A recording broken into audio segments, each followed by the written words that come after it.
Selamat malam pemirsa. Insentif listrik mendadak dicabut dari stimulus ekonomi. Pembatalan kebijakan pemerintah ini dibaca pasar sebagai sinyal lain, yaitu lampu kuning ekonomi. Anggaran kurang berdampak, efisiensi anggaran semakin diperketat, deflasi terjadi 3 bulan beruntun, indeks PMI terus turun, belum ada insentif kuat untuk industri dan kelas menengah. Apa solusi kebijakan yang tepat agar target pertumbuhan ekonomi 5% aman di 2025?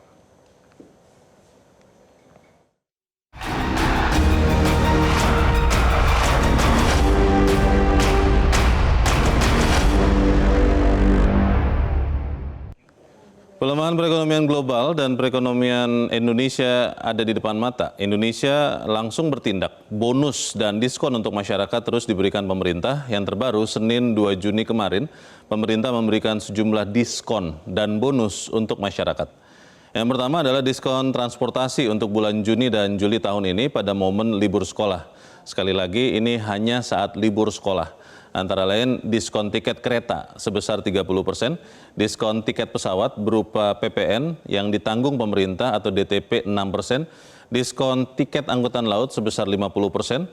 Yang kedua, diskon tarif tol bulan Juni dan Juli sama hanya saat liburan saja sebesar 20% untuk sekitar 110 juta pengendara selama 2 bulan pada momen liburan sekolah. Yang ketiga adalah penebalan bantuan sosial dan pemberian bantuan pangan berupa tambahan kartu sembako Rp200.000 per bulan untuk sekitar 18,3 juta penduduk.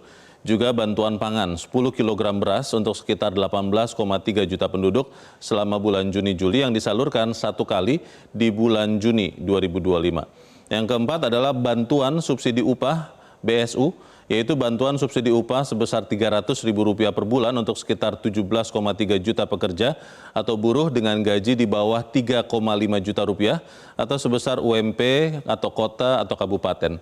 Rp288.000 untuk guru pada bulan Juni, total senilai Rp10,72 triliun.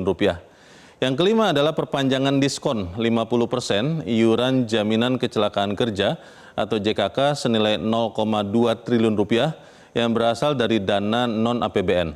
Total diskon dan bantuan upah dan beras ini senilai Rp24,4 triliun. Yang menarik, pemerintah membatalkan diskon tarif listrik 50% untuk 79,3 juta orang pelanggan listrik dengan daya di bawah 1.300 volt ampere. Saat 5 stimulus ekonomi diumumkan kemarin Senin 2 Juni, Menteri Keuangan Sri Mulyani Indrawati mengatakan soal batalnya diskon tarif listrik ini. Ini pernyataan Sri Mulyani, kita rapat diskon listrik penganggaran lebih lambat kalau Juni-Juli tidak bisa dijalankan. Sebelumnya, Menteri Koordinator Bidang Perekonomian Airlangga Hartarto menegaskan bahwa pelanggan rumah tangga dengan daya listrik 450 volt ampere hingga 1300 volt ampere akan mendapatkan diskon tarif listrik 50% mulai 5 Juni sampai 31 Juli 2025. Menko Perekonomian sempat mengatakan bahwa sampai 1300 nanti teknis masih kita bahas. Dan setelah dibahas, diskon tarif listrik dibatalkan.